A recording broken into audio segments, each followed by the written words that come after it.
Welcome to Into the Pit, and I'm your host, Zachary Pitts. Today I'm joined by Danny Forster, and I'm going to lack a little bit on the introduction, as I'd rather and prefer him give that introduction himself. So, Danny, for the crowd and for the audience at home, Yeah. give us a little bit of your background story, who you are, what you do, and what you represent. Awesome. Well, Zach, it's really great to be sitting here next to you. Who am I? So, great question. Well, I'll start by a little bit of history of me getting into this business. And it starts, gosh, about 35 years ago. Me being only 35 years old kind of is going to get into a little bit of the story, though. So, my grandfather started this business about 35 years ago, and I kind of was born into it. So, I've done inspections. Well, gosh, it's almost been 20 years of me doing solo inspections. I did my first inspection when I was 16. Only reason it took me till I was 16 is because I couldn't drive to the inspection before. My grandfather he never dropped me off. But once I was 16, I was able to drive out there and get it done. So I have about 20 years of inspecting experience by myself. And I started, hanging out with my grandfather. Gosh, I was like 4, 5, 6, 7, 8, and just kind of added to me getting into the business. A little bit on top of that, my mother actually worked with my grandfather, and she branched off. I don't know, we might get into that story a little later, but she did branch off and started her own inspection company division. So, it was kind of just bred, I guess, into me my whole life, this whole inspection, looking at houses, dealing with people, all that kind of stuff. So that's my kind of long form version of how I got into the business. But who I am as a person, I like to look at myself as an entrepreneur, as a leader, as someone who can impact people's lives for the better. I have I'm blessed with an opportunity to have a great team, you being a part of the team. And we have 6 other inspectors right now, a full-time office manager. And, I really try to bring it from myself to better the lives of everyone I get in contact with, but the people closer to home, and that's all of us in our team. That's like a real big point in my life is, am I doing what I can do a day in and day out to make your guys' lives better? Hopefully it's going to make my life better as well. At the same time, we can all move in the right direction, for lack of better terms. Yeah. Are we getting off topic? No, not at all. Going a little bit more though into, the origination of you being a youngster, Yeah. starting off in inspecting, and then getting to the age of 16 and finally being able to drive yourself there. So the first part I want to kind of get into is being a little kid going to an inspection. What was your understanding of those moments? What was your role as a child being Yeah. there? Yeah. Talk a little bit about that little like early moment, impressionable moments in your psyche here. Absolutely. So let me say this. If I get off topic, bring me back on Will do. topic, because I think this question is pretty cool because it can go through different stages. Yeah. Because as you guys just heard, I was in and around this business for my entire life. So being very young to 16 to, college level to post-college, all that kind of stuff. So I'll start off with the very young stage. So, 4, 5, 6, 7, and say under 10, what did I view as the home inspection? That was time for me to hang out with Gramps. I mean, it was mostly on the weekends because I was still in school and doing all that kind of fun stuff at school. Weekends would come around. I would hop in the truck with my grandfather.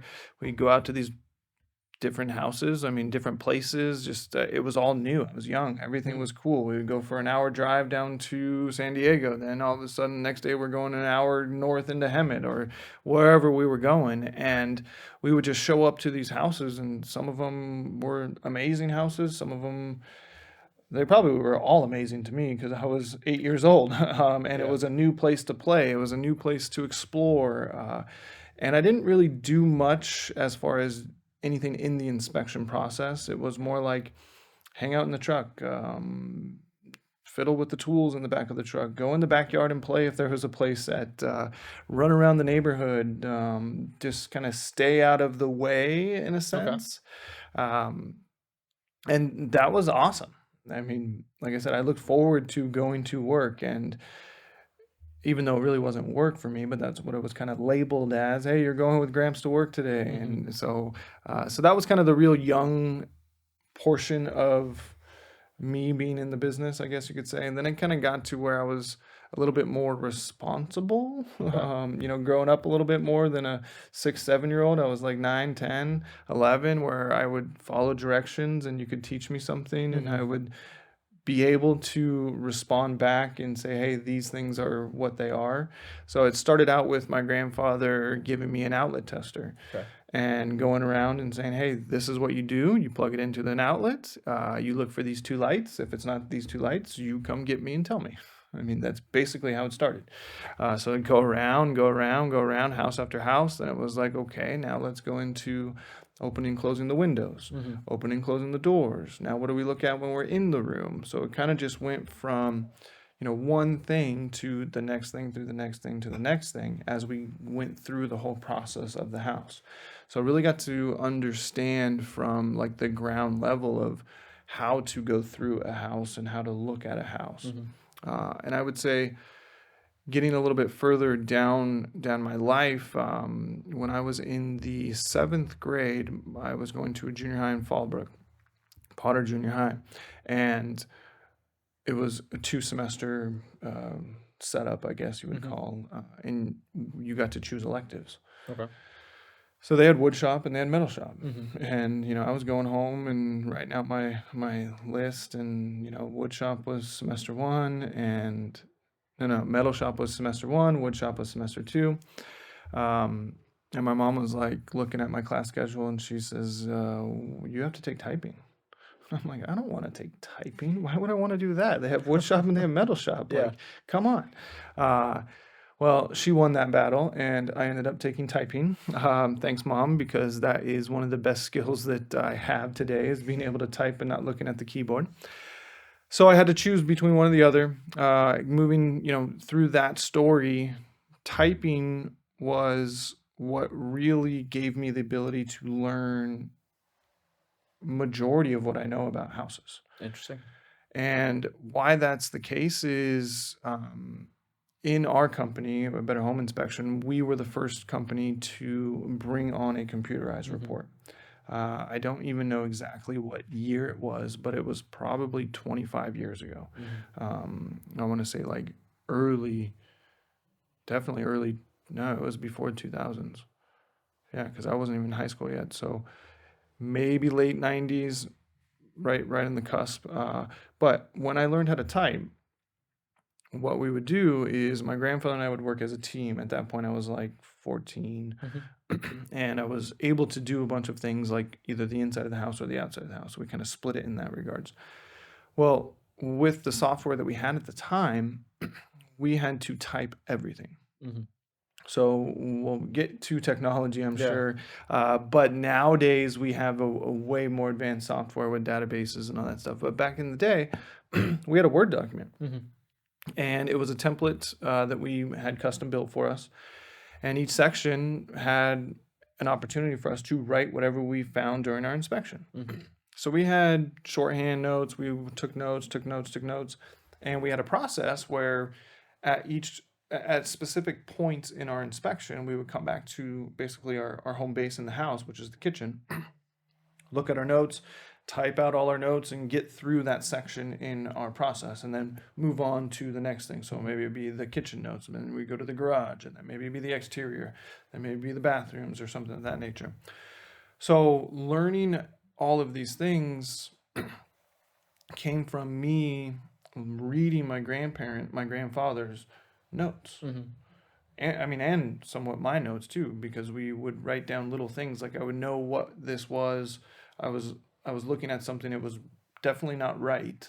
So I kind of wrote down a little bit of something and said, okay, well, I put a star next to it and said, and ask Gramps, like, tell me what's going on here so I can clearly write a sentence so that our clients can really understand what's going on. Yeah. So my grandfather being, I don't know what was he, probably 65, 60s maybe. Didn't grow up with computers, so he could, type with two fingers, but not very quickly. I would have to ask him so many questions. And by the way, his handwriting was not the greatest. So it was me trying to determine what was written first, like what this actual word was, and then trying to understand, well, this is only like 4 words, and I need to tell these clients that there's, damaged fascia board on the left side of the house, but it just says fascia DL. And I'm like, well, so I had to learn the code, and then I had to learn what fascia boards were, so I'd have to ask all these questions. And that's one of the big lessons that I think that I've learned growing up, especially, I'll give a lot of the praise to my grandfather, is he taught me never to be afraid to ask the questions. Because I don't know everything, and I'm very honest with everyone I get to today in my life now. Like, I don't know everything, and if I don't know it, and I think you do, I shouldn't be embarrassed to ask you about it. So I would always ask my grandfather questions like, what do you mean by this? Like, that doesn't make sense. Or can you explain why this is, so that I can maybe write it a little bit different? So that's really where I gained a lot of my knowledge about houses, because my grandfather was a wealth of knowledge. I mean, he was a general contractor, built 500 plus homes in his career, all that kind of good stuff. Then it got to, transitioning more into, say, my later teens, I guess. Let's go into that moment where you got unleashed. Gramps wasn't there. You're 16. You're on your first inspection by yourself. Yeah, cool. So if you're ever in the home inspection industry, you will always remember your first inspection, period. Whether it be you're 16 years old, or you're 35 years old, or you're 65 years old, the first one by yourself is always ingrained in your head. I remember it was a house out in Valley Center. It was kind of an Adobe looking desert style home. I can almost even picture like the floor plan and whatnot, even though that was probably 10,000 houses ago. So up until that point, my grandfather and I we went through the whole system and process, kind of what I was explaining to you, but I was also the one giving the presentations at that point, after our inspection, talking to the clients. And what we would do is we would go inside and outside. We would split the houses in two, and we would just walk up and say, all right, which one do you want to do? We could do either one. So then one weekend I showed up at his house, like a normal Saturday to go to work. And at this point I was getting paid, so it was actually a job. Showed up, and he wasn't dressed. I mean, he was just kind of in his pajamas, for lack of better terms. And I'm like, hey, what are you doing? We got to go. We got to be in Valley Center in like an hour, and you're not even dressed. Have you had breakfast yet? What's going on? Well, he was like, well, I'm not feeling too well, so you're going to have to go do this one on your own. And I'm like, no. What are you talking about? Right? Like, that's not how this works. We don't work solo. We work together. I'm your partner, and that's how it works. And he's like, oh, I'm not feeling really well. So you've done it before. He's like, I know there's no client's going to be there. It's just an agent. It's actually an agent that we used to, or that we knew very well. And, I've worked with him plenty of times. He's like, I've already called the agent and let him know that you're going to be there, and he was fine with it. So go. I mean, I didn't really have a choice. I said, Really? Well, okay. So show up, and business is normal on the inspection. I was used to doing that side of the inspection, and it was true. No client was there, so that made it a little bit easier. It was kind of like a softball for me as a a teenager, a 16-year-old, and come back, and that was the only one that was scheduled for the day. Come back to his house to drop off the work truck, and he's up at his desk, dressed. Everything's all good, and I'm like, what's going, like, you feeling better? And he was like, well, I really wasn't feeling bad. I just wanted to make sure that you were forced into doing it on your own, because you can do it on your own. And I was like, well, thanks a lot for telling me that now. You had me drive all the way out there worried, and like thinking about all the things that I have to think about and do, and this and that. And long story short, it was an interesting lesson. that you know, a mentor or a mentor, a trainer, or a coach, or a boss, or someone, you know, can kind of see in a little bit into the future of when you are ready, and you may not even think that you are. Mm-hmm. So I do take that into consideration in my life nowadays when either I'm training someone, working with someone, helping someone do something. You know, I think I almost to a fault tend to believe more in someone, Mm-hmm. thinking that maybe they can do more than they either can, or they know, or they believe they can, and in some cases. But also bringing it back into like my own self too. Like, I try to not allow my beliefs to limit my abilities, Mm-hmm. because I've been in situations, as we just learned, that my belief was that I wasn't able Yeah. or capable, or I didn't have the skills or any of the abilities to do this task Mm-hmm. of a full solo inspection. Then I got forced into it and I did it, and it's like, well, that was BS, because I was able to. Yeah. Like, what was stopping me? Mm-hmm. I was stopping me.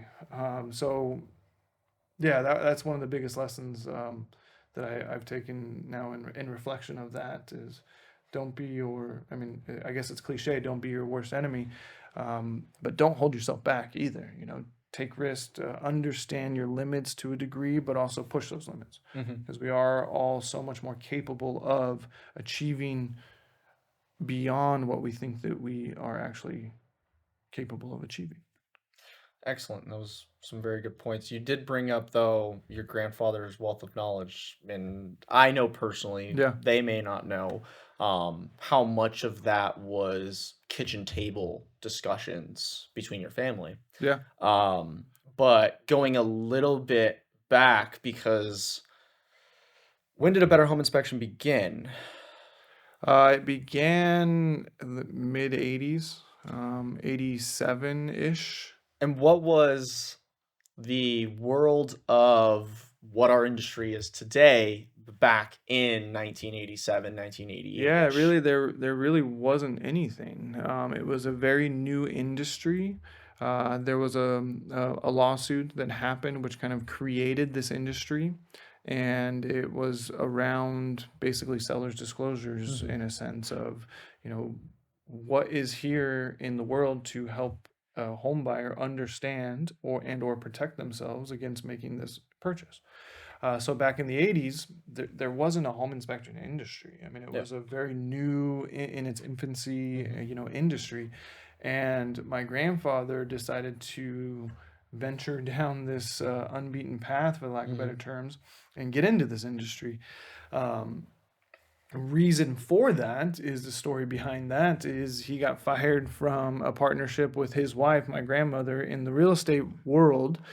So it's still similar industry Mm-hmm. involved in real estate and transactions and houses, but they didn't, I guess, see eye to eye in a sense of how to conduct business, Mm-hmm. my grandmother and my grandfather, and it turned into my grandmother firing him from her team.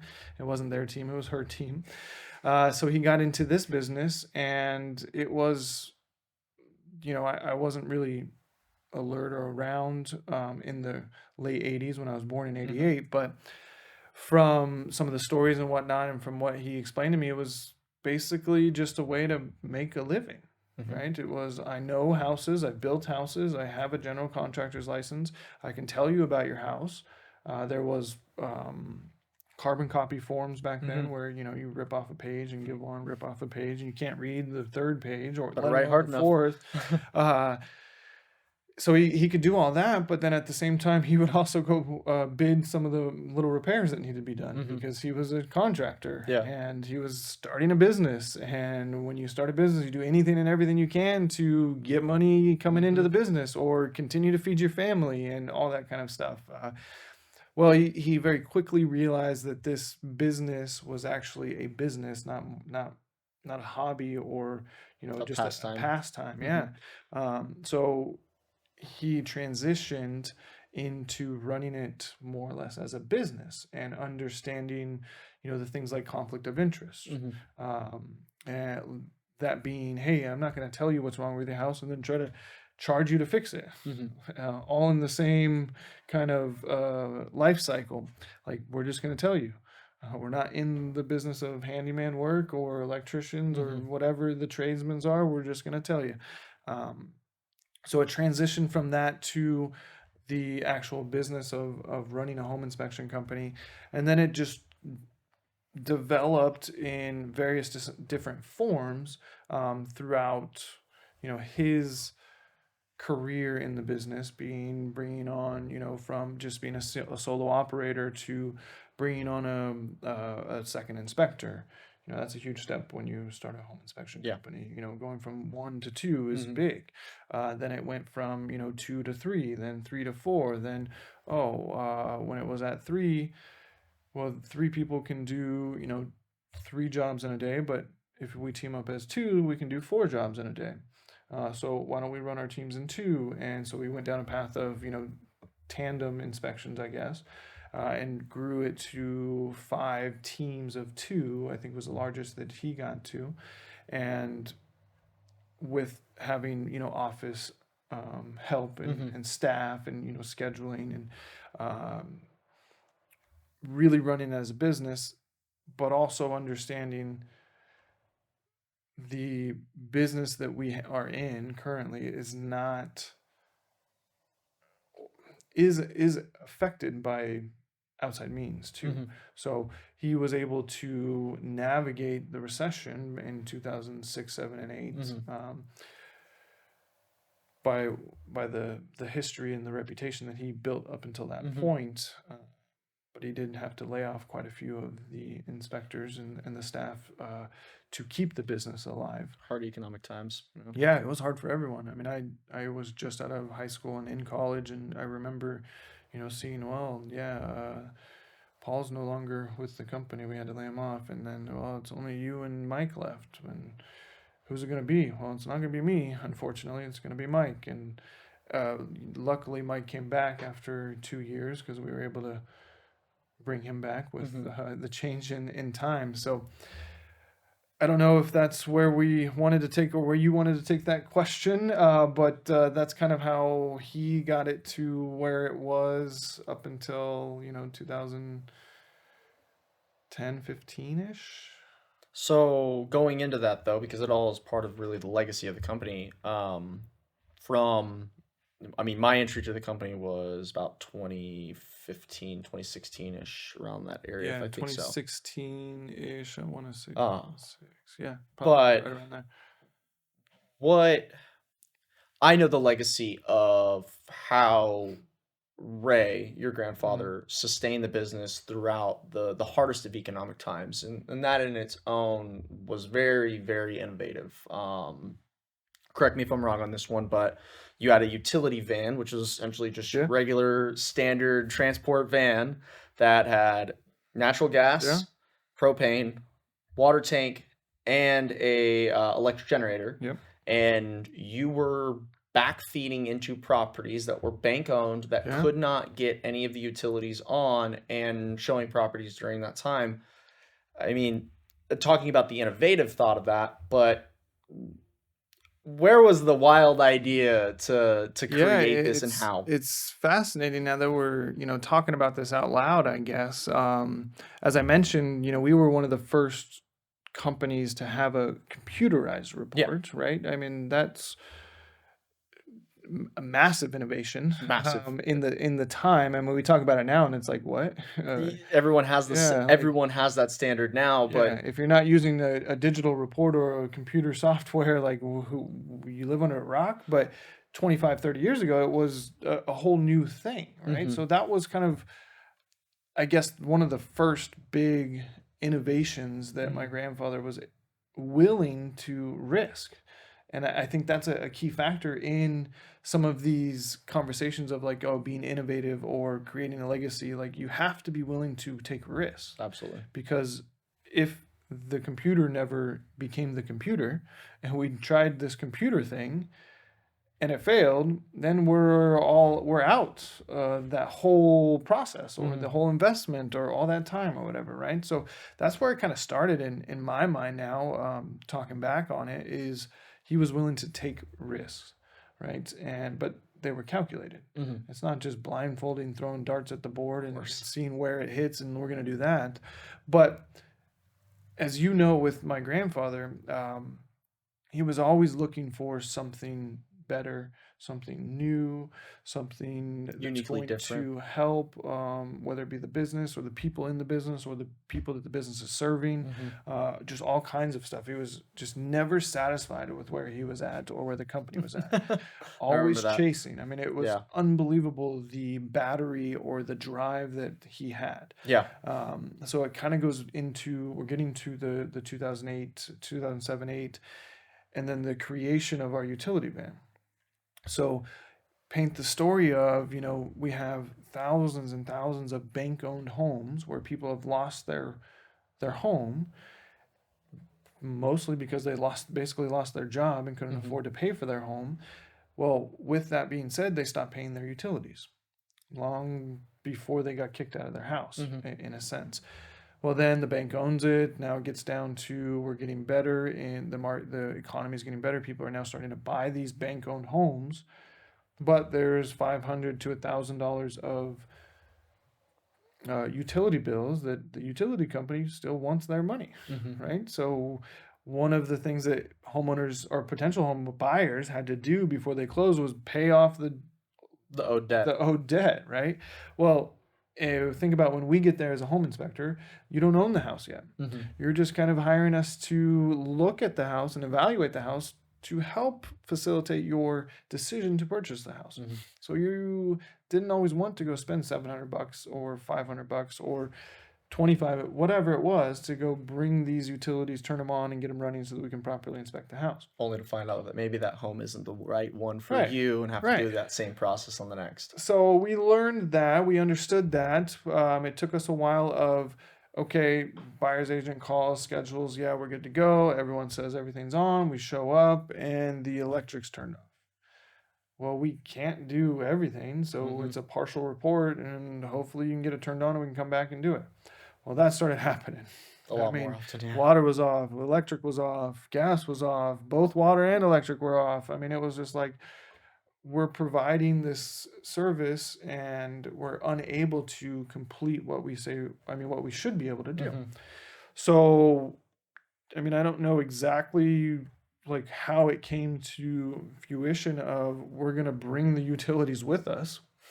Love to be in the room for that one. But it was all of a sudden, like, I mean, maybe we were talking, I think maybe, I want to say my grandfather was talking to like an electrician and said, well, why don't you just, backfeed it? He was like, what? Like, how do you do that? Yeah. And it was that whole thing of asking the questions, right? And if someone says something and you're interested in, not necessarily saying, oh, well, you know more than I do, so whatever. But like, how would you do that if you were going to do that? Like, if you're going to suggest I do something and you're an electrician, like, tell me how you think that could be done. And then it kind of plants the seed, and then you kind of run with it and develop it and chew it and gnaw it and then spit out something that may work and then try it. So, I do remember the first time that we had a generator. We had to figure out how to get the power from the generator to the panel. Well, we had basically bare wires first. I mean, they were heavier gauge wires, but they were nonetheless bare wires. We kind of strapped it or bolted it onto the battery of the generator, and then put it onto a breaker, like wired it up onto a breaker and plugged it into the panel. And it worked, but it wasn't very efficient. It kind of went in and out, and you had to make sure everything was all touched Good, tight and everything.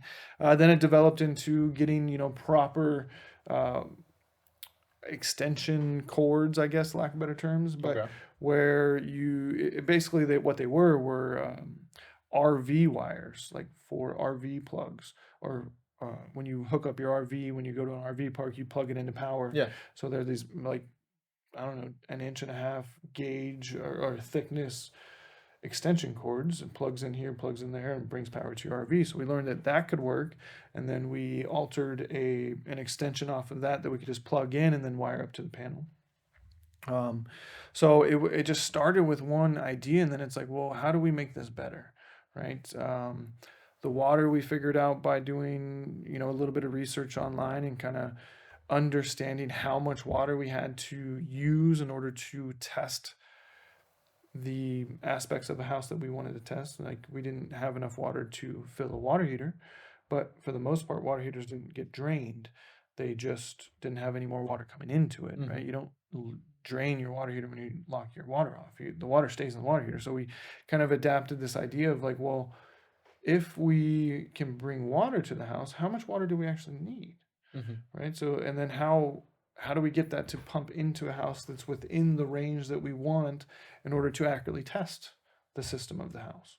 So we found a pump and a tank, and we filled it up, tried it out a couple times, and bam, we had that one figured out. And we had power there because we had it was an electric pump, I guess.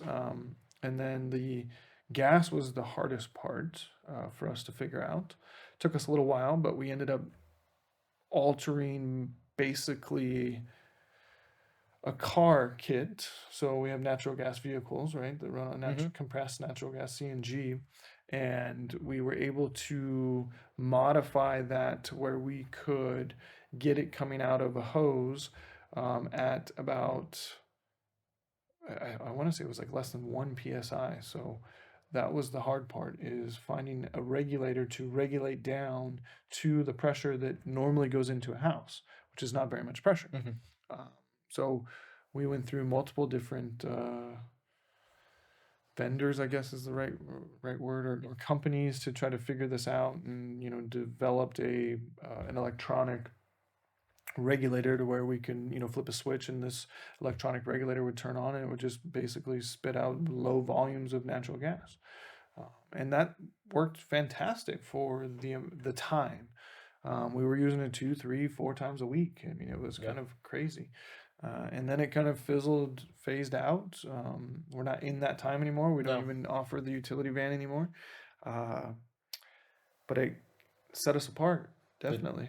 I remember going into offices and them asking specifically about that because the property was requiring exactly that. Yeah. And no one being able to suffice that need from any other source but us. So yeah, I mean, I think the furthest we drove with it was, I want to say, North LA.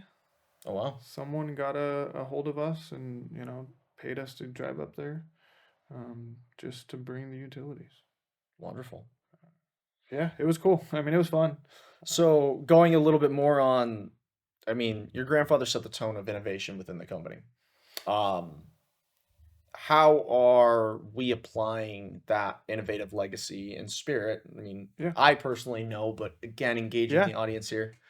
What are some of the things that since let's start at the 2016 mark, has taken the services that we provided, a better home inspection or just any inspector, what's come out that's really set the tone for new and innovative ways of providing information for clients? Yeah, great question. I'll start with basically getting to the point of what we try to do is to try to make sure that we provide the best experience for our clients, our agents, also our inspectors, like our team members, right? And I'll even include, the likes of you in our marketing department, our office staff, Chris in our office, so if we're never satisfied with where we're at in that experience, we're always going to be looking for new things. So it goes from maybe bringing on new technology, bringing in, say, sewer scope, a service, right? A new service where we're learning how to use a new piece of equipment. Maybe it be a new software, right? So in that time frame, we did transition away from that old archaic Word template where everyone had to type everything to a more modern inspection software. We also got rid of the printers too. That was part of that. We kind of forgot to mention that we did print our reports on site. Yeah. So moving that direction, I think not only brought efficiencies to our inspectors, but also brought innovation and cleanliness and a customer experience and client experience to our clients and or agents, because we were getting with the times, for the lack of better terms, and it was much easier to navigate. Lots of different tools built into the software. Even going into, say, some of the things like we're doing right now, sitting in a studio making recordings and getting these things out of just our own space and showcasing and letting people know what's going on. So from, say, 2016, where we started, till now, I think us innovating has never stopped.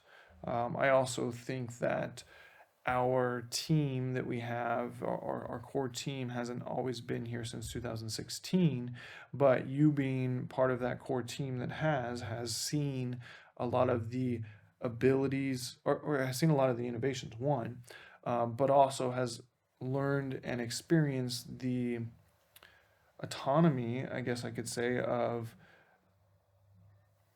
what each person can and is willing to do.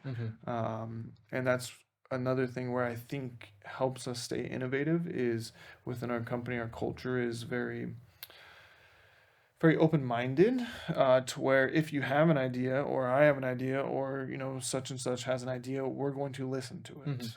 And whether it be direct to me as the owner, or direct to us as a leadership team, or even direct to our entire staff, we're going to listen and explore that idea. It's I mean, you can chime in and say, have we ever like totally shot down anyone's idea?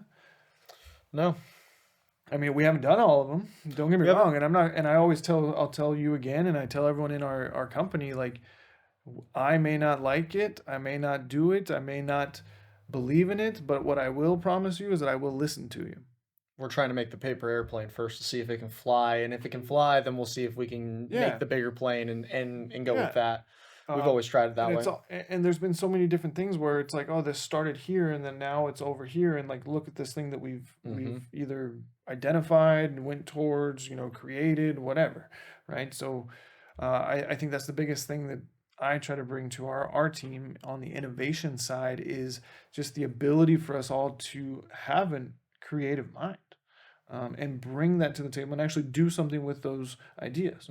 Because if you just come to the table with ideas, and say your boss or your manager or whoever you're bringing these ideas to never ever takes them and does anything with them, what's going to happen? They just dust over. Your idea generation is probably going to start to dwindle. So I never want that to happen, and you probably can speak for that as well, especially some of the conversations and the rabbit holes that you and I go down, because we just kind of start with something, and all of a sudden an hour goes by and we have 5 different new things that we think we're gonna do, and tomorrow there might be another 5. And but that's one of the coolest things that I think about running the company and running the business, and being able to innovate, because we are the only ones that can control it. Part and parcel to that is one of the most prominent innovations I think we really began to dive into in the very early years of my employment with the company, was in fact the actual sewer scopes. Okay. And Yeah. during the original first year, second year, the response that was kind of given in general, not necessarily from our company, but in just a general stance, Industry, was man. plumbers. Yeah. If you need that, go to a plumber. We're already saying that there's X, Y, and Z within the plumbing section of our report, so defer off to a licensed plumber Yep. for a more thorough investigation of it. But at least to the way that I remember it. Now, there could have been other factors that were added into this and made it so that it was such a prominent thing for us. Was there was a person who had bought a home, and it was in Carlsbad in the 60s. That was the property age. Yeah.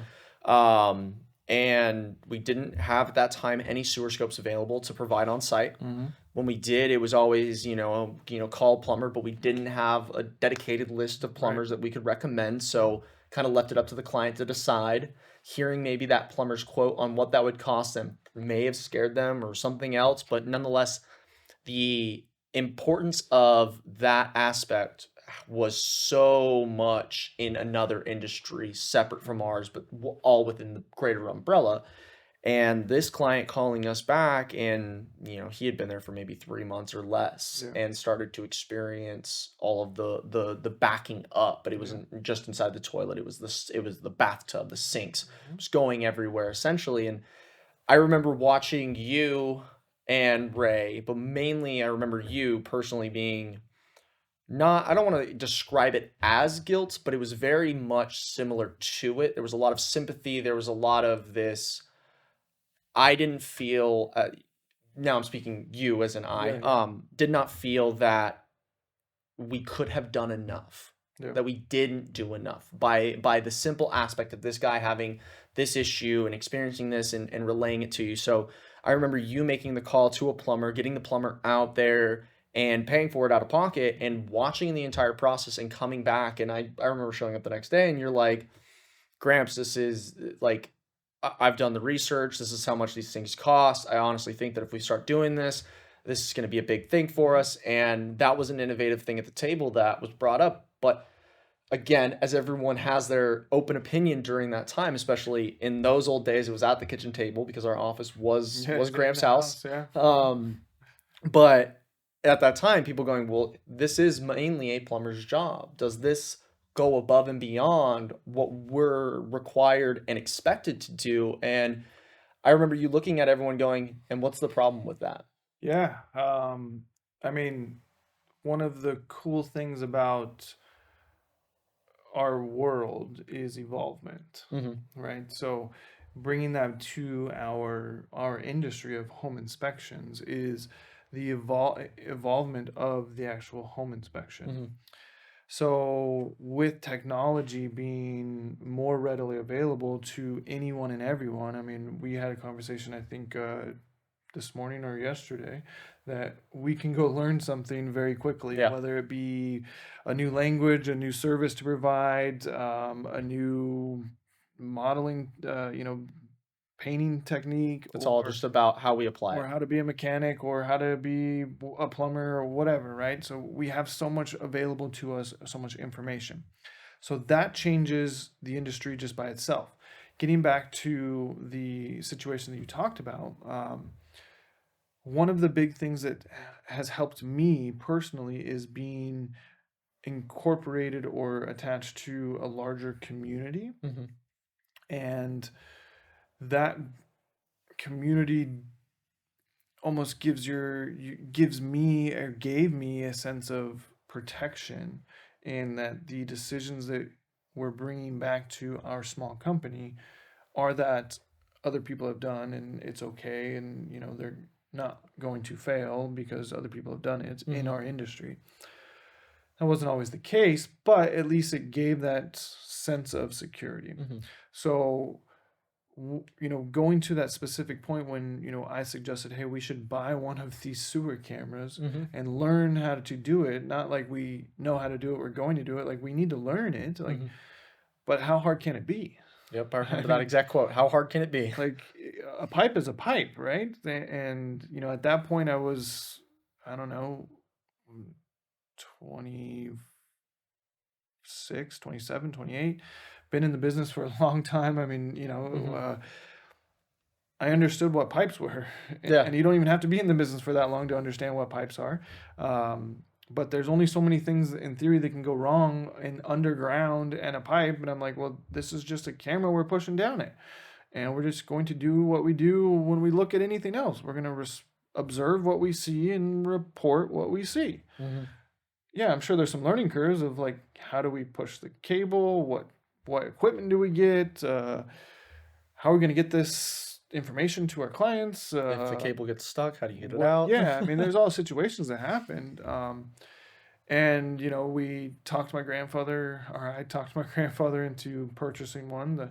The first one that we bought was about $9,000 for the equipment, and that was very expensive. I mean, Now they're a lot cheaper. well, you can buy $9,000-10,000 Yeah. cameras, but you can buy some that are much cheaper. $3,000 to $4,000. And at that time, we had 3 inspectors. So, we couldn't afford basically $30,000 to Mm-hmm. go put one on every truck. So we had one, we figured it out, we used it for a while. We even learned some things that we purchased wrong on that $9,000 Yep. camera. Some of the features of the camera, this and that, through doing it and getting feedback from our clients and agents. So, but it ties back to how are we going to best serve our clients? And you mentioned a little bit of that when the response came from a past client that was having a Mm-hmm. problem, and it's like, well, is it our problem as a company? I mean, we could say no, it's not our problem, and say you're on your own, but we didn't take that approach, and I don't think we really ever take that approach. We try our best to solve people's problems, whether it's our fault or not. We want to be of assistance to our clients Mm-hmm. for life. So that kind of pushed us over the edge of like, well, how do we prevent this from happening to anyone else that comes across and decides to work with us? Yeah. We need to offer the service. So we went down the road, invested in it, and now every one of our inspectors has the equipment on their rig or in their car or vehicle. Mm-hmm. They all are trained how to do it. They can all do it. We do, I don't know, 40 or 50% of our houses actually have that service added on Mm-hmm. to. And I think it should be more like 95 to 100% of houses that should have that added on to because of the value that you can find. I remember marketing it early on, after we get the first one, it's hey, we gotta get out there and we gotta start talking about Yeah. this. Um, and I remember it was like, just get one, just get us one, just Yep. get us one a week, just get us one a week. And I remember hitting a lot of not, I don't want to say resistance or tension, but there, because it was such a dominant space for plumbers to be within. Yeah. A lot of real estate agents would look at us when we're marketing this product and saying, "Well, why do I need it now? Why do my clients need it now?" Yeah. And that was, I mean, now that's 6+ years ago. Right.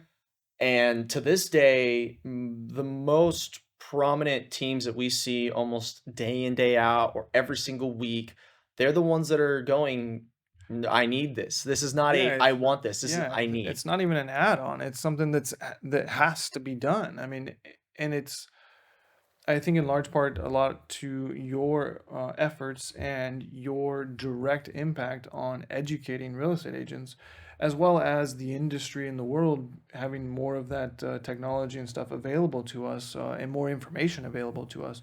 We're seeing and we've seen or we've experienced what can happen when you don't get the sewer inspected. Mm-hmm. You have those backups, you have those problems, and I think in the past those problems didn't show up right away, so it wasn't top of mind. And when those problems didn't show up right away, the unfortunate part about most of these is that the person that buys the house, the person that's going in and occupying that, is the unfortunate person to be surprised It by those absolutely in is, fact. and I think even again, kind of just guessing and talking out loud or making some assumptions. I think even back in our early stages of bringing that on and trying to educate our agents, some of them may have never even been aware that their past clients had these issues. Because their I, past clients may not have even called them 3 years later and said, "Hey, Zach, you sold me a house 3 years ago. Why didn't you tell me to get the sewer inspected?" Right? yeah. That phone call just may have never happened. Yeah. And to no fault of anyone, it just never did. So if you don't know about it, you don't know how to talk about it, you don't know how to understand the value of it and recommend it to or almost demand it of your Mm-hmm. clients who are buying houses. But it's one of the, if not maybe one of the highest ticket items to repair in a house because of the location. The location and then the process of Yeah, extraction to yeah. give a repair. To get to a sewer pipe is a lot of work. Yep. Is a lot of work. So I think honestly, getting a sewer inspection is probably one of the most important aspects of the home inspection, depending on a few factors of Yeah. the house, the location, the topography, all that kind of stuff goes into play. But more and more of those things that check, that just heightens the importance of getting that service done, whether it be with your home inspection or still calling a plumber. Yeah. I mean, I will say probably the biggest difference between having a home inspector like us or any inspection company that can offer this as a service when you hire them and a plumber is the plumber may be able to do the repairs. Mm-hmm. Outside of that, the inspection is the same. I mean, they're using a camera just like we're using. They're going to tell you there's roots at 32 feet from the cleanout, or there's a crack, or whatever, just as much as a home inspector is going to do because we're using the same equipment. Yeah. And that's how we have progressed as an industry. I mean, it's not as specialized, the equipment, right? They're not $10,000 that, you have to do plumbing and make all these big repairs to get those equipment. Mm-hmm. We can get them as home inspectors, and we can provide more value to our clients. So going a little bit more into that, identifying the difference between what a home inspector does for you versus what the plumber's going to do for you Yeah. in that one service. Yep. And then you backtracking a little bit more, Ray, your grandfather, getting into home inspections as a means of being an additional contractor to say, hey, this is wrong for XYZ reasons. I can fix this for X amount of money. Mm.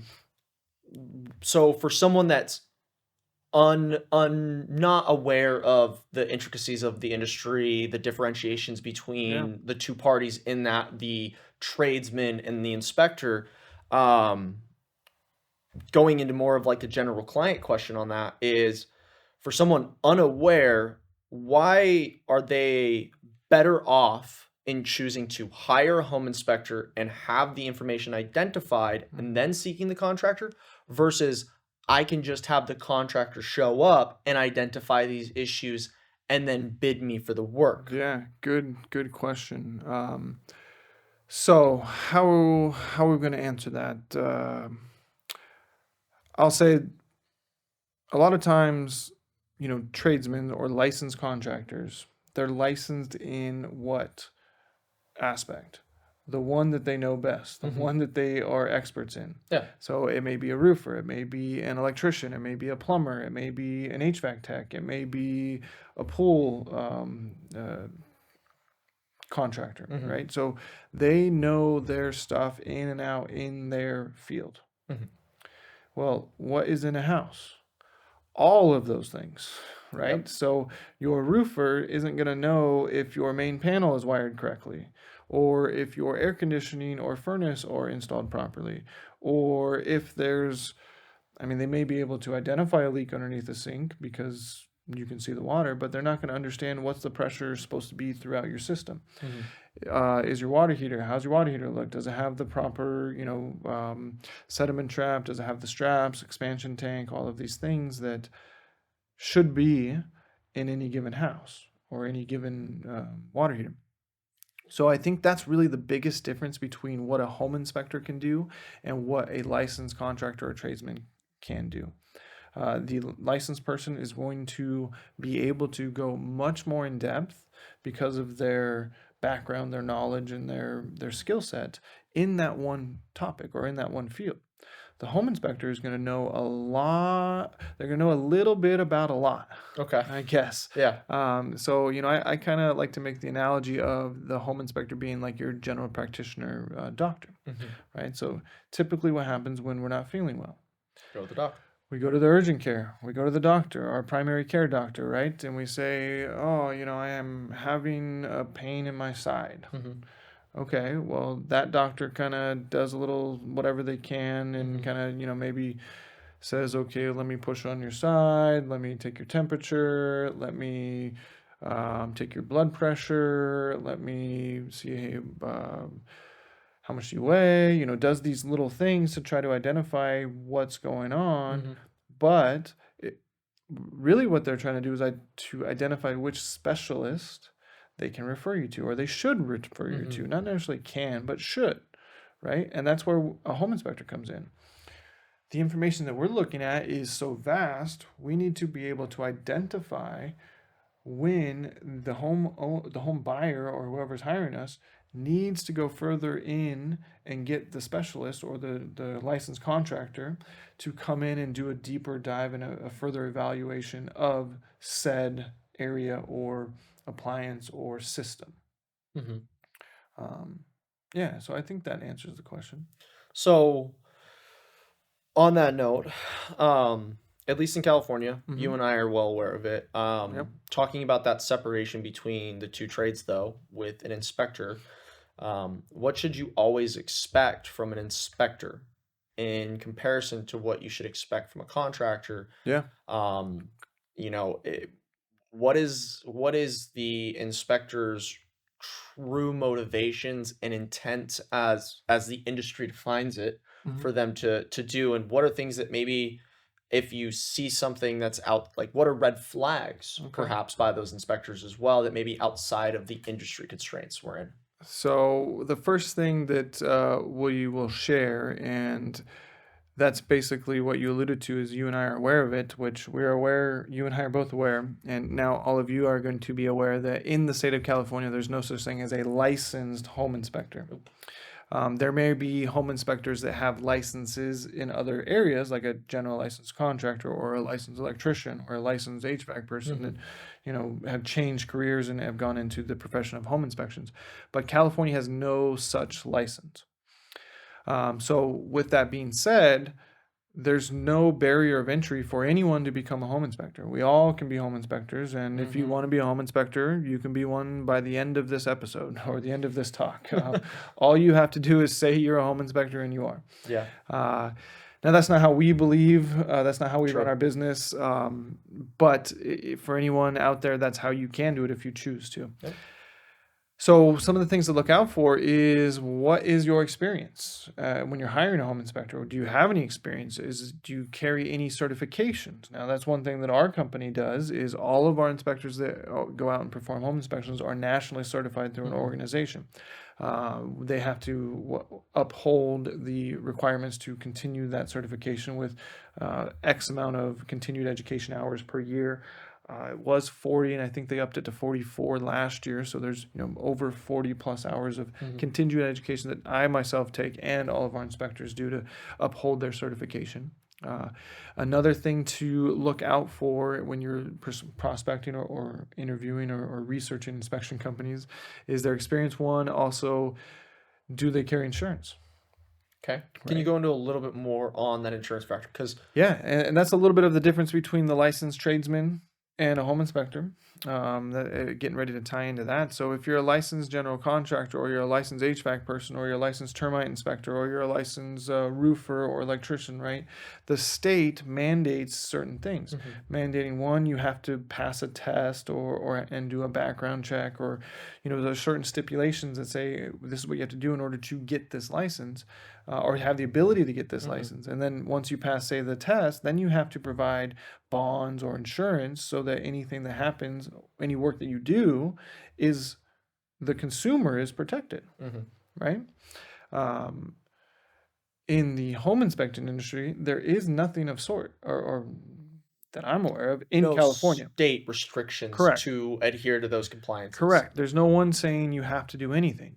So that's the biggest difference between a licensed contractor, in my opinion, and a unlicensed home inspector, I guess, for the lack of better terms. Now, running a business like we do, we are insured. We do carry errors and omission insurance. We have workman's comp, general liability for any and everything that were to happen, because we believe, one, we need to protect our clients. Like, that's first and foremost. Like, the clients need that protection. Two, we need to protect our business, right? I mean, and three, that's the way business should be ran. Good point. We should have these protections. Now, hopefully, it's just like any other insurance. Well, we hope that we never have to use them. Your car insurance, hopefully, you never have to use it. Yeah. But if you do, you're glad you have it. Yeah. Right. And it, in going back to the car issue, like, you may not be the one that caused the accident, right? But if the other person doesn't have the insurance, and you have to spend, $10,000 out of pocket, or you have insurance and your insurance covers you, that's why we have it. So that's a big thing to look out for when you're prospecting or researching inspection companies, is, ask them, Do you have insurance? What type of insurance? Hmm. Do you have employees, or you have 1099 contractors that work for your company? Because that's a whole nother route that we can go down and talk about. Is some companies, and I think it's becoming less and less frequent, honestly, but some companies still, hire 1099 independent contractors to service their clients, and there's no stipulations or regulations on what they have to do, or how, what's the standard that it's just you showing up and you're doing an inspection. With our company, all of our inspectors are employees of our company, all protected under workman's comp. So if they get injured on the out in the field, or something happens, we offer them really the protection for them and their livelihoods and their families, but also for our clients in the home inspection um, world. If you're the buyer and you bring us on to do the inspection, you are accepting some of that liability that for anyone that you're bringing onto a property that you don't own. So we give that as protection. I mean, again, for ourselves internally, to protect our clients, but also to protect our employees and our team members, but also to protect our clients and our agents. So, I mean, I've used it many times before when you're talking about the buyers or whoever's going to purchase that home, or Yep. is the one that's inviting in those third parties. Mm-hmm.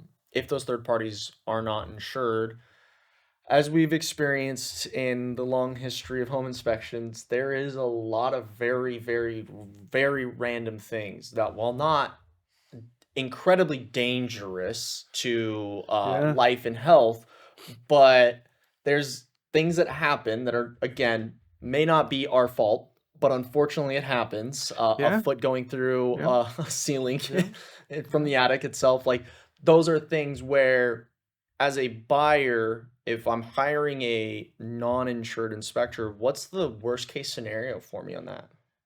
Liability. I mean, financial liability, I guess would probably be the biggest thing is financial liability. Okay. Um, if something were to happen and your said and company that you hired didn't take care of it, someone's going to look for that to be repaired. Hmm. And who's next up? In that scenario, the person who brought this person in. Yeah.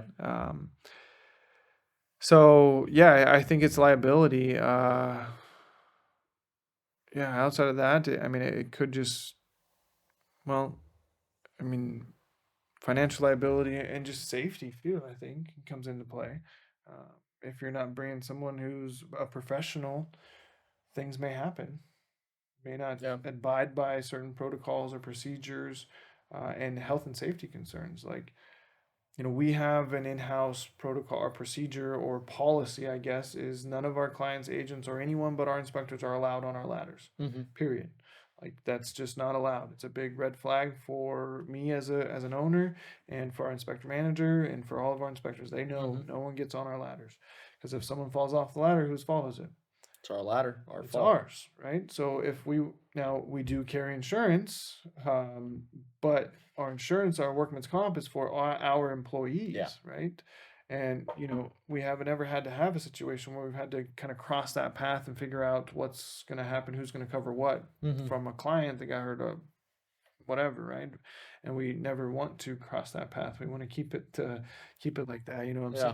saying? But I guess that could be a concern if you have someone who doesn't know what they're doing, doesn't understand any of the liability side, and says, "Oh yeah, come on the roof. Let me show you what we're talking about." And then you fall off the roof. That's not good. A little dangerous. Yeah, that would be Going a little bit more into, liability and, the threat that it may pose. Um, we've taken a lot of precautious steps towards ensuring that communication is as clear as possible at every step of the transaction for all of our clients. And one of those is in the ways that we're delivering our reports. Yeah.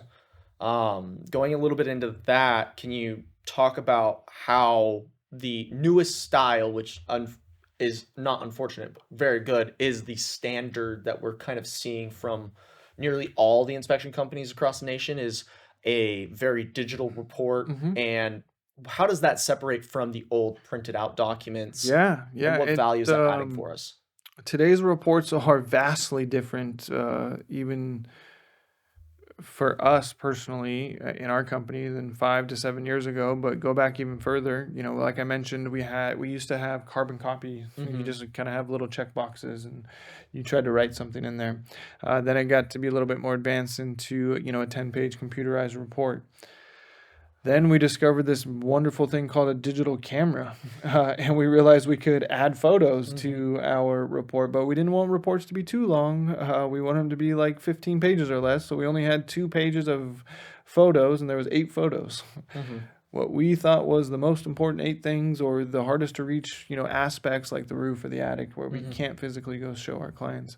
Fast forward to today, and I think on average, our home inspection reports probably have 200 to 300 photos, just of the house, not all of problems, but various different things of the house. I mean, we document like crazy, I guess, is one way to put it. Is we take pictures of everything and anything, and then take some more pictures, because that's the way of the world at the moment, right? Everyone expects to see things, not just to read them. And I think that transitions into how we present and how we give this information to our clients. The report software and the way that we have chosen to do it is not as widespread, I would say, as maybe you alluded to, in a sense of, does most everyone use a digitalized report? Yes, absolutely. And I think that may be a big red flag if you are hiring someone they don't. In today's world, like, what's going on, right? Like, it's 2020. We're past paper, or we're past not having a software that does it and looks professional for us. But one of the things that sets our company apart is actually utilizing the technology that we have, and coming from us doing on-site reports in the past, old school typing, printing, to the new software that we have that's more of a digital report, but also understanding the importance of time and how we present it to our clients. Because we still present our reports on site. So we're finished with our inspection and finished with everything that we're going to do while we're at the property. And then we actually go through the whole report with you as a buyer and or an agent. The pictures, the hundreds of pictures that we have, just helps us explain and showcase what we're talking about more clearly. So I don't have to, articulate this big long story of where this stain in the attic is, and what's causing it or whatever. I can show you a picture and then very easily say, look, this is what's happening. There's a roof penetration right above this, that it's missing sealant around the flashing, and we're having water come in. Look at this photo, look at this photo. Right? So we do that. And I think that's one of the biggest things that our clients and our agents value from us, is the commitment to understanding time is of the essence, and we get the information to you as soon as possible before we even leave the property.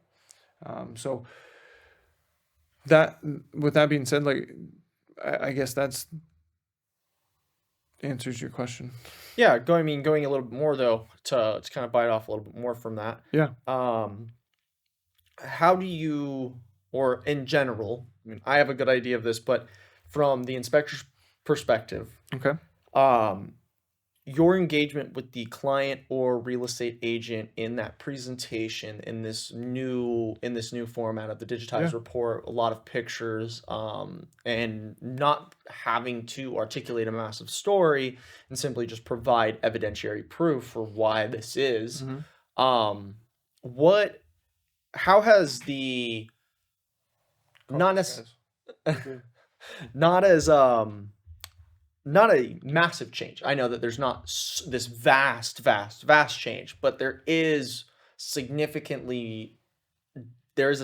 difference between the ways that the old printed out, present the report on site, to the now digitized report.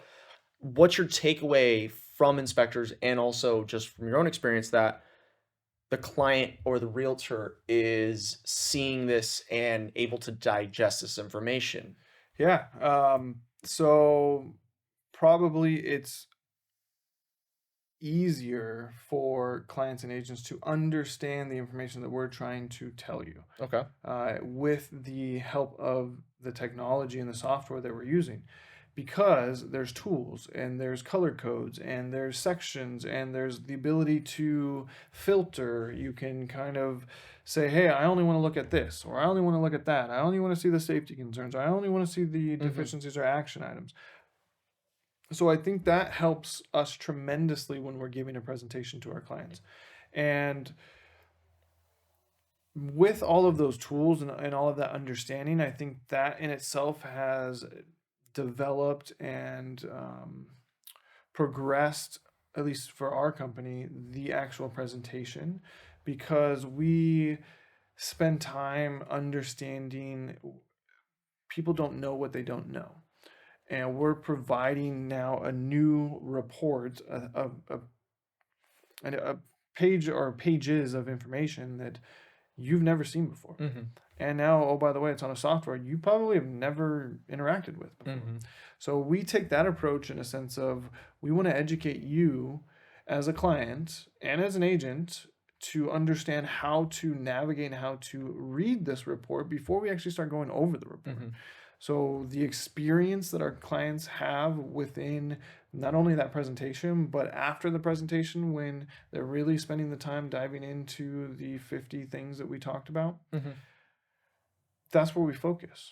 And that's where I think, our presentation is different than others in maybe the industry or in our area, in anywhere, because we really hone in on trying to make sure our clients understand how to get to the information that we're about to talk about. What's the value for them, or do you think that the value has increased with the ways that we're doing our presentations at a Better Home Inspection?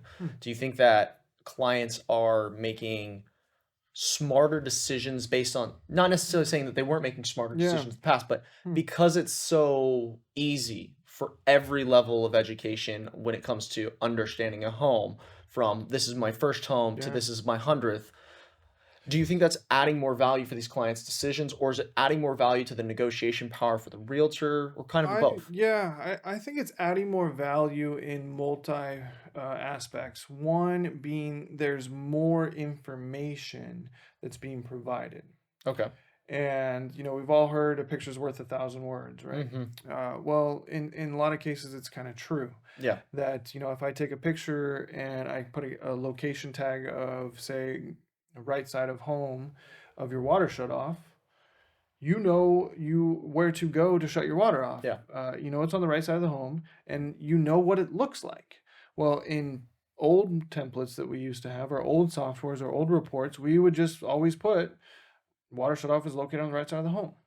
So the value of our new software and the way that we do things now is by having that photo, you have the location, but you also have an identification of what you're going to go do or look at.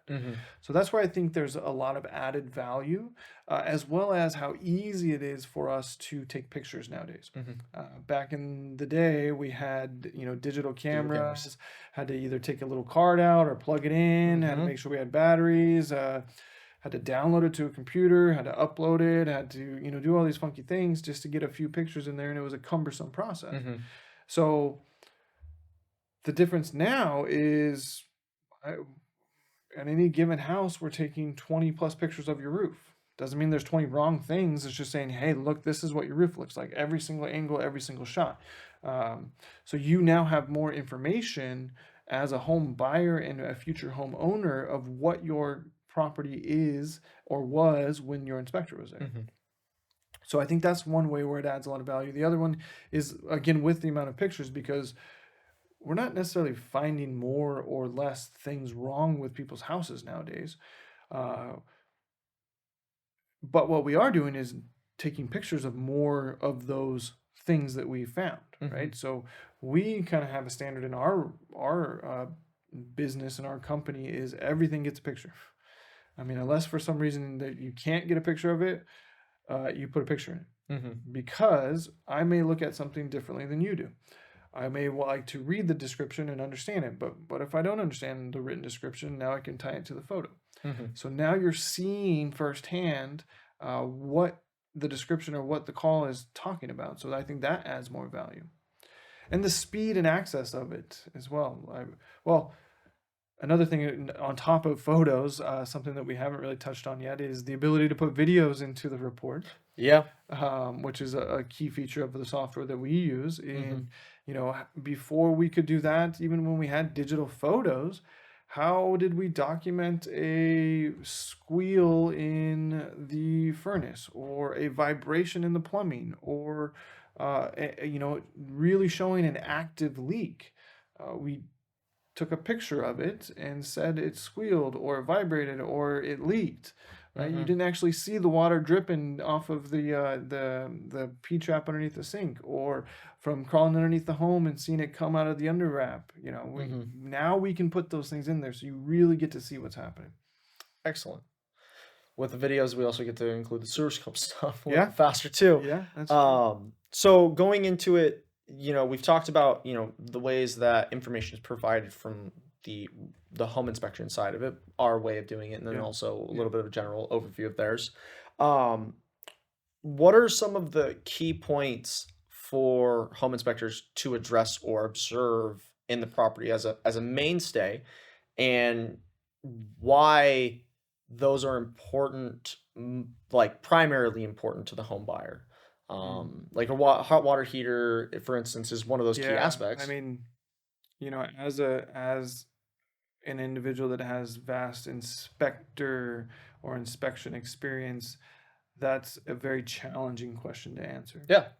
And I'll explain why. Is there can be things wrong in a vast amount of different areas in your home that can be hazardous or harmful or extremely problematic to a family, a person, or a house.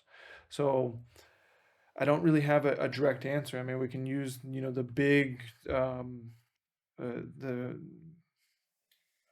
don't know that I would call them segments or sections or areas of the house: the electrical, the plumbing, the roof, the the HVAC system, the water heaters, those types of things. There's things that can happen in any one of those areas that will very much heighten the concern of what we've identified. Okay. But it's really, I mean, the short answer is everything. What is important to look at, and that's everything, because anything can happen in any given area. So you got to know enough about everything to be able to clearly understand when something's wrong and when it can be hazardous or harmful to a client and or someone currently living in the house. So then to that point of generally everything is what we're looking at. For someone that is a new home buyer that's coming to the table, and unfortunately every once in a while we get one of these recommendations of, no, you don't need an inspection. And they're curious enough to ask the question, why shouldn't I get an inspection? Or why should I?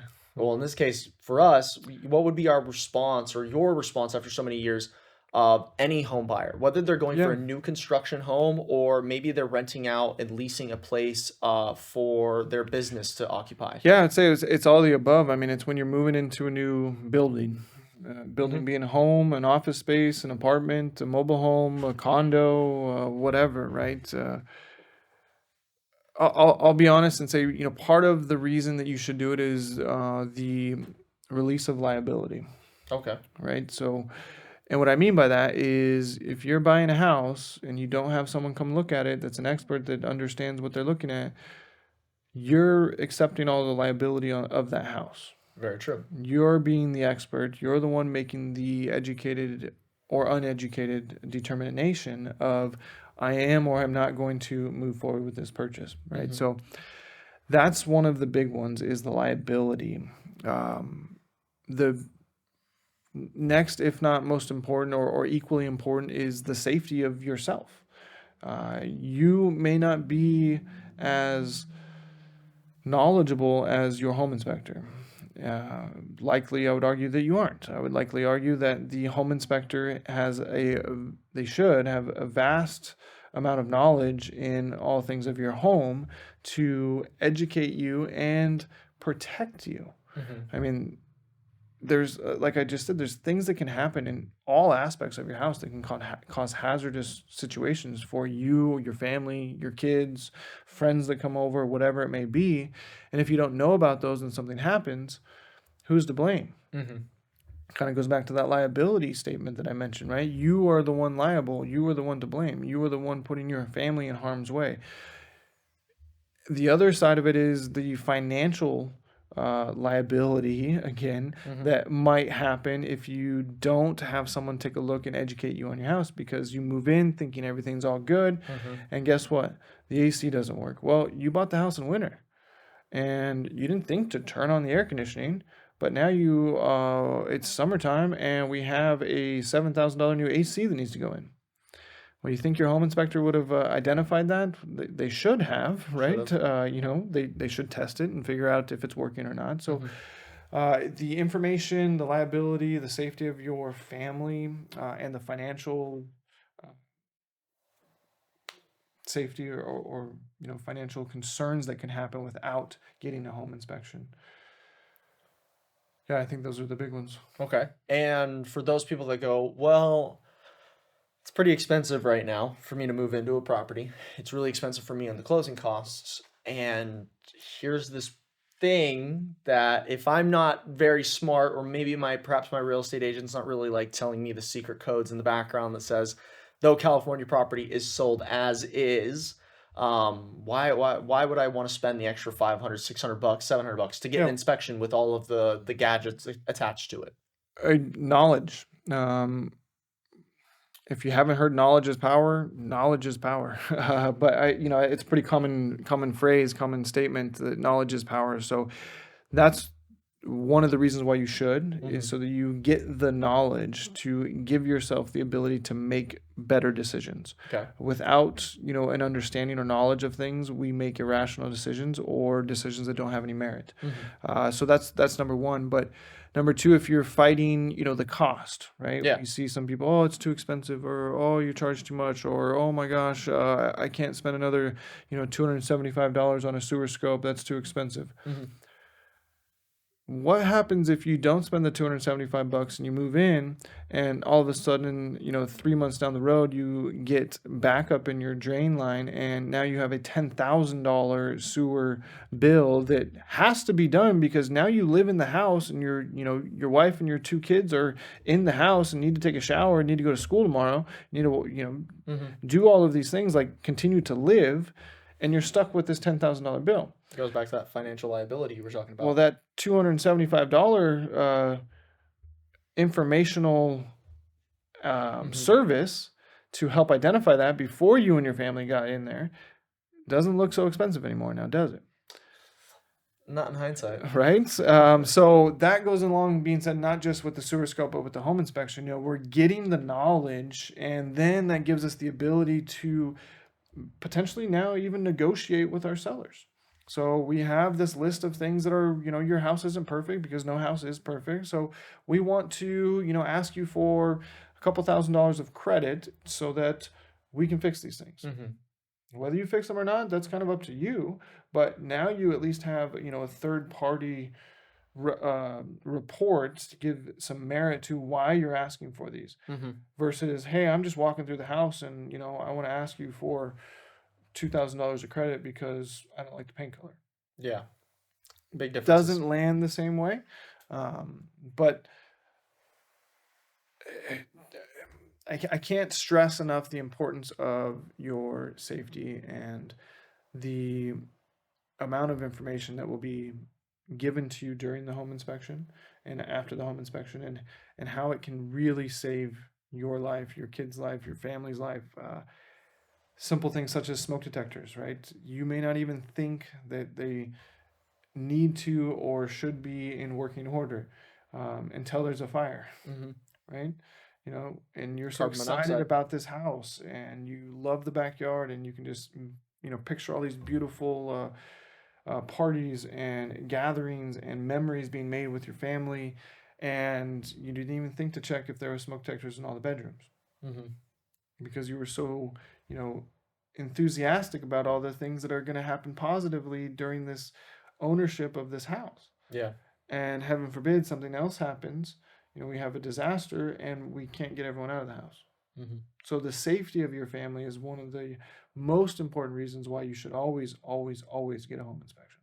So you did mention, the buyers being able to come up and, ask for credit and basically just reductions to the cost Yeah. or trade-offs to repairs Yep. for various items that they're finding. Um, Now, you and I both know in this industry, 90% of our clientele are people representing a buyer. Yeah.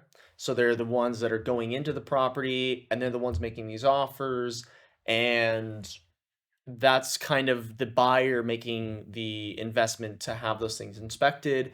And then in most cases, those buyers are identifying issues that all right to them. They don't necessarily feel confident in purchasing the property with that inherited issue without some type of exchange in lieu of that issue. So either give me credit and I'll accept that, or you hire in someone to fix that.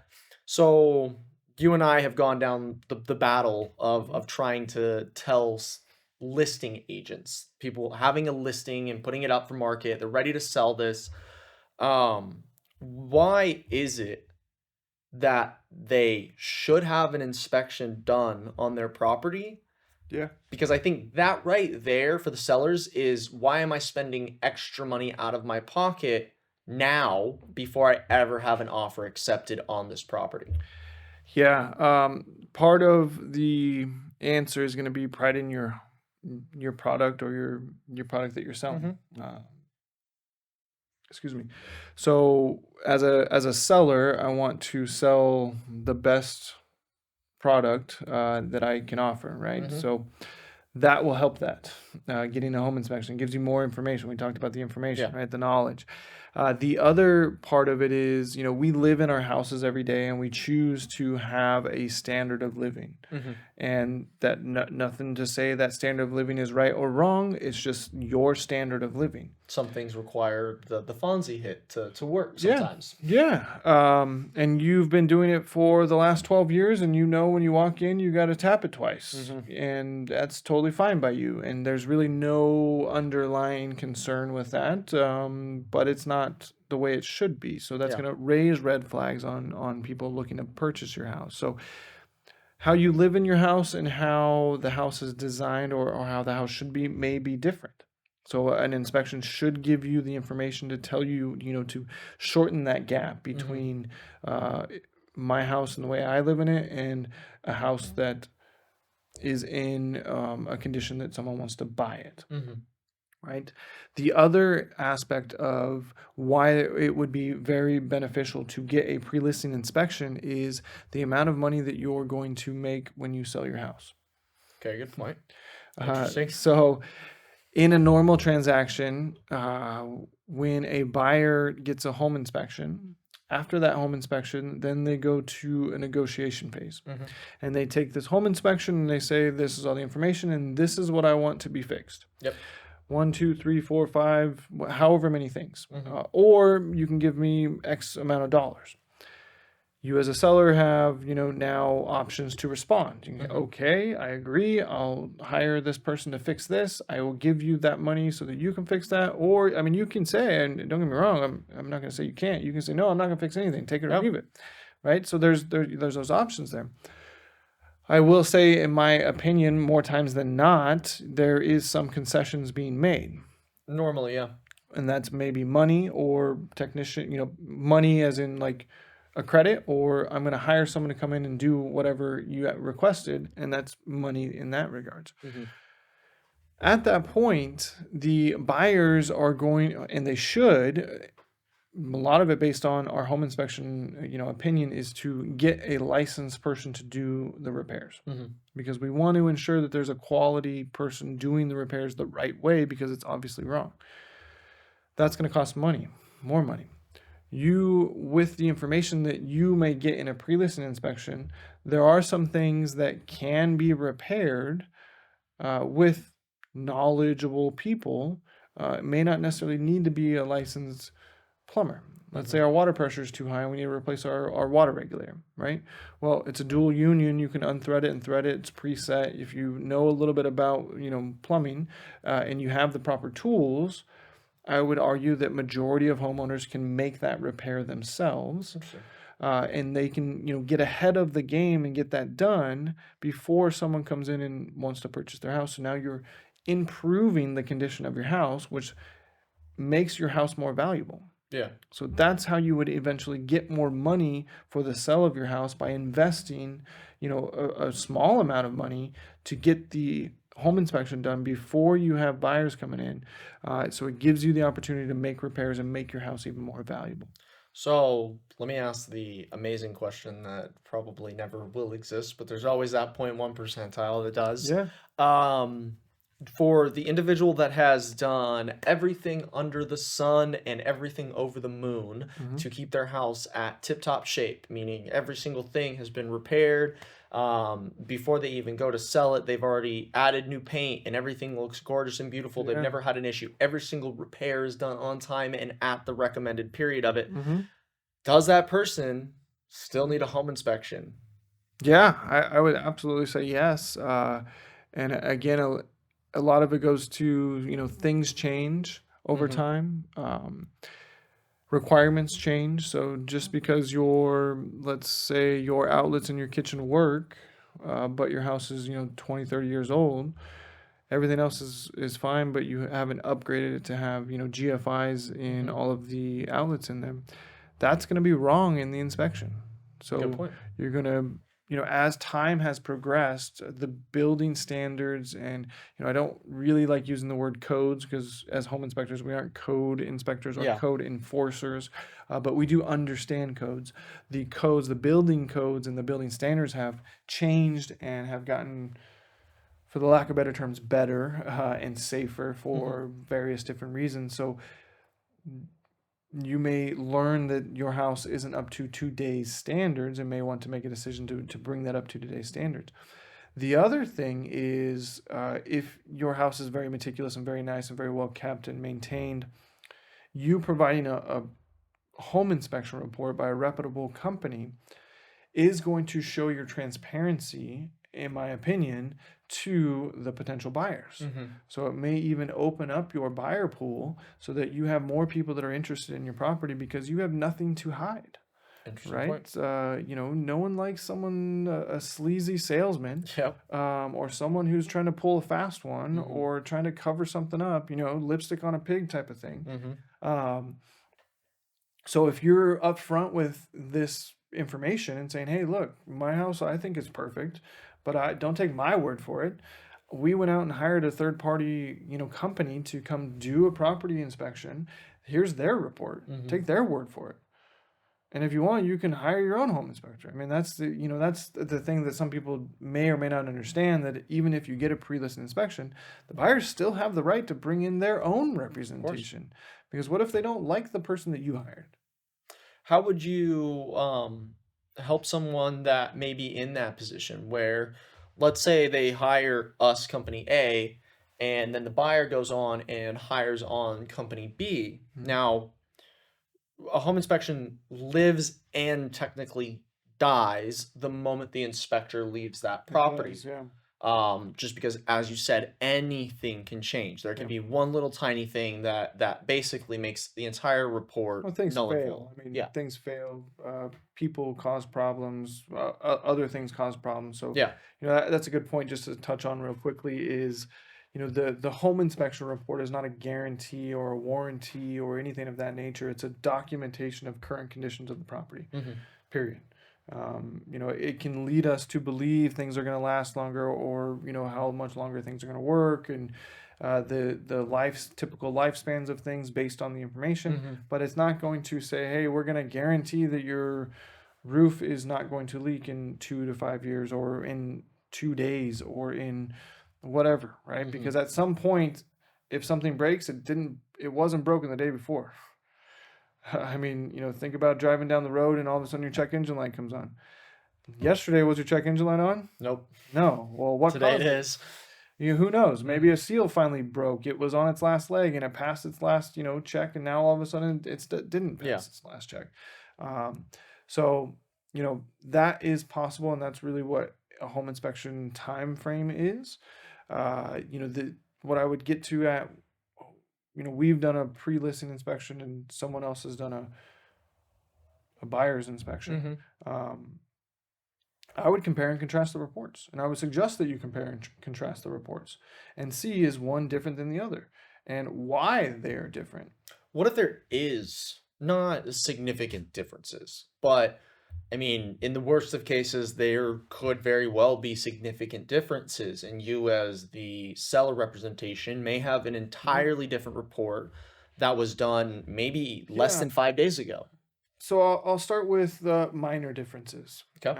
So if there's minor differences, that's probably to be expected, and I'll say that in a sense that we have 6 inspectors right now, and as much as I want to believe that if we all 6 inspected one house at 6 different times, that our reports would be identical.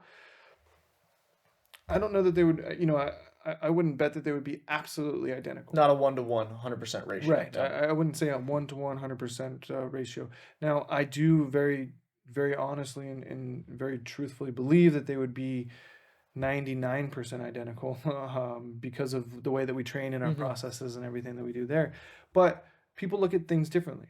So from company to company, our standards of what we decide falls in this category may be slightly different than your standards or different company standards. So I would look at the minor things and say, okay, well, maybe one company decides, carpet stains aren't really warranted to document in a home inspection report because it's really a cosmetic issue. Maybe the other company does document it because they want to give the information to their clients no matter what it is. Is that a big enough difference where there's a problem? Maybe in the negotiation stages, if that's part of the negotiation. Yeah, but as far as the safety and the structural components and the integrity of your home, that's really doesn't matter as much, right? So if there's things like that, you just have to understand maybe one company does a little bit more of the little stuff than the other company. Now, if there's a vast amount of differences between a pre-listing and your buyer's inspection, I would first talk to the sellers and say, hey, why is there more things on your inspection than on my inspection? Oh, well, we had an HVAC person come in. Oh, we had, let me explain to you the things that we've done and then cross-reference and talk to your inspector about, hey, this is what they've done. What's going on? Does this all make sense? And they hopefully can, give you an appropriate response. If it's the other way around, where the seller's inspection report is much larger and bigger and has more things than the report that you purchased from your hired inspector, that's kind of a different scenario. Because that would warrant I would imagine some questions with that inspector. Like, why didn't you tell me about this that was done 5 days ago? Was it fixed? And then you really got to dig a little deeper and get to the bottom of, these different types of things. Like, why didn't you tell me there was broken roof tiles? Well, it's a 2-story house and I don't get on the roof. Well, this other company flew a drone. Why don't you have a drone? So kind of comparing and contrasting, this company that you hired was $100 cheaper than another company. So it might showcase some of the value that you get when you hire a company. But I would also just use both reports, like one to check the other is kind of how I would recommend it. And I would also recommend buyers to get a buyer's inspection when a property is pre-listed, had a pre-listed inspection. Because again, we talked about it, that report doesn't last any longer than that day. The sellers may have altered something. Something may have been repaired, wrong. Something may have gotten worse. Usually, and we'll speak for ourselves, we offer a little bit of a discount for a buyer to have us come do a re-inspection of a property that we inspected. as a pre-listing inspection, because we've already done some of it. Now we're just having to re-inspect it, so there's less upfront work, I guess you could say. And I think that's pretty common with other inspection companies as well. But also know, as a buyer of a house that's been pre-inspected, the home inspection company isn't going to talk to you or disclose information about a report that you don't own. Very good point. So the report, whoever pays for the report basically owns that report.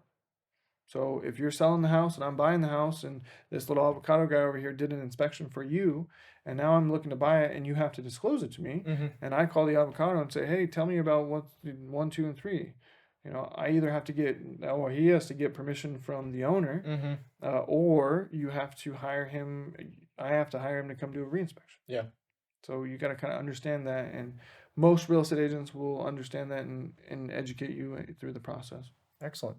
Well, is there anything else on this that you want to leave these people with? Any kind of, check this on your day out, or, if you want to make sure that your house is nice, do this one thing? Great question. I would say, look underneath your sinks every once in a while. A lot of people stack a bunch of stuff underneath their sinks, bathrooms, kitchens, wherever, garage sinks, laundry sinks, whatever, right? Just even at my own house, all of a sudden it's like, oh my gosh, I have all this stuff underneath the sink. But I can't see the back wall. You can't see the back wall, yeah. So every once in a while, just pull everything out and run the water. Do you see water, right? Yeah. If you see water, call a plumber or call someone to evaluate it. The other thing is smoke detectors and carbon monoxide detectors. Nowadays, we're getting to a point where they have only 10-year batteries, so we don't really have to worry too much if we have one of those that the battery is going to fail and go out or whatever.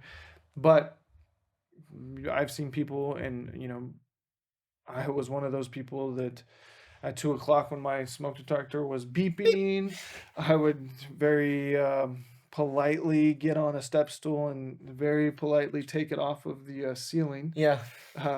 Very politely. Very That's politely. in big air quotes right now. Yeah, yeah. So take it off, take it down, throw it on the ground, break it basically, and then kind of not put it back up, right? It wasn't until my wife pushed me to getting all of our smoke detectors back in our own house because of her concern, and I said, oh, we have one, that's good enough, but it's really not. So checking the smoke detectors on an annual basis at minimum. There's a test button on there. All you need is a ladder or a stick, and press it. If it beeps, it should be good, and or replacing older ones. Carbon monoxide detector as well. Quick question on behind the sink stuff. If you got a little bit of that fuzzy, dark, growing thing there, normally everyone will say, hey, just get a little bit of bleach and wipe it off. Do you have a little bit of a contesting statement to that? Absolutely. Now, while bleach will kill lots of things, it may kill the black fuzzy stuff that's growing on the surface of whatever material that you're talking about or looking at. But it won't go through that wall, so it won't get and penetrate to anything that is potentially behind that. So it won't kill wall. the source. And yeah, most importantly, if we don't solve the moisture problem, that's just going to continue to grow and come back. So first is to identify what's causing the problem. Then it's how do we remove what the problem has built up to be, right? And that may be cutting material out and redoing material, maybe air scrubbing, surface cleaning, getting into wall cavities. It's hard to say depending on what you're looking at, but identifying the problem and the source is the first step. But don't just let it linger there, erase it, and think that you're all good to go. Don't wipe it off and say that it's no longer black and you don't have a problem. Well, I got to go home and do something now. It can come back, and then you can wipe off the surface, and it can kind of grow behind itself and grow behind the wall, and then all of a sudden you got a much bigger problem. Whether it be you as a homeowner, you as a person, your family, mold is nothing to really let grow or to ignore in any capacity. Ignore. It's one of those things that can really get out of hand, and that's why I said take all the stuff out from under your sink, right? Just take a look. Just a casual glance every once in a while. Just get Yes, a just a little yeah, bit. just look at it and see if there's any water stains, or is there any dark marks, or is there any rings, or does anything look a little weird? Yeah. And then if you don't know, send us an email, snap us a picture, send us an email. Maybe we'll be able to help you out remotely. We're here to help everyone. I mean, we want to make sure people are safe in their homes. So if you have a question about something on anything in your house and you think we can quickly identify it via a picture or an email, shoot us an email. Awesome. Well, thank you so much, Danny. I really appreciate this. I appreciate you having me in. This has been great. And maybe you're better off to tell anyone and everyone how to get a hold of this company right here. As you all know, A Better Home Inspection is always providing home inspection services throughout all of Southern California, San Diego, Los Angeles, and Orange County, and in the Inland Empire. Just give us a call, 800-720-2844, or send us an email at info@forresterhomeinspections.com. That's FORSTER, homeinspections, plural.com. Hope you have a wonderful day, folks, and enjoy the rest of your night.